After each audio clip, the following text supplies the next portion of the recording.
ভারতীয় ধনকুবের গৌতম আদানির ফান্ড সুইজারল্যান্ডের 6টি ব্যাংকের বিভিন্ন অ্যাকাউন্টে থাকা আদানি গোষ্ঠীর $31 কোটি জব্দের খবর অস্বীকার করেছে।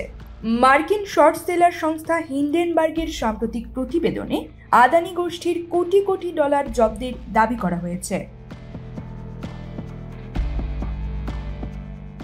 হিন্ডেনবার্গ এক্স হ্যান্ডলে জানিয়েছে, সুইস কর্তৃপক্ষ বিভিন্ন সুইস ব্যাংকের অ্যাকাউন্টে $310 মিলিয়নেরও বেশি অর্থ জব্দ করেছে। এই দাবি উড়িয়ে দিয়েছে আদানি গোষ্ঠী।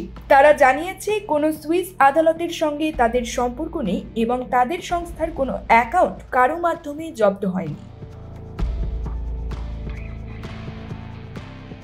গত বৃহস্পতিবার 12 সেপ্টেম্বর আদানি গোষ্ঠী একটি বিবৃতিতে জানায়, সুইস কোর্টের কোনো কার্যক্রমের সঙ্গে আমাদের কোনো সম্পর্ক নেই এবং তাদের কোনো ব্যাংক অ্যাকাউন্ট কোনো কর্তৃপক্ষ জব্দও করেনি। বিবৃতিতে আরও বলা হয়েছে, সুইস কোর্টের ওই কথিত আদেশে আমাদের গ্রুপের কোনো কোম্পানির নাম উল্লেখ করা হয়নি, এমনকি আমরা কোনো নিয়ন্ত্রক কর্তৃপক্ষের থেকে কোনো তথ্য বা ব্যাখ্যার অনুরোধও পাইনি।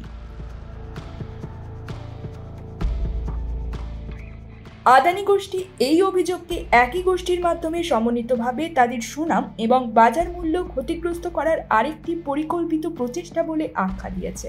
তবে হিন্ডেনবার্গ আদানি গোষ্ঠীর এই বিবৃতির পর কোনো মন্তব্য করেনি। News desk, channel 16।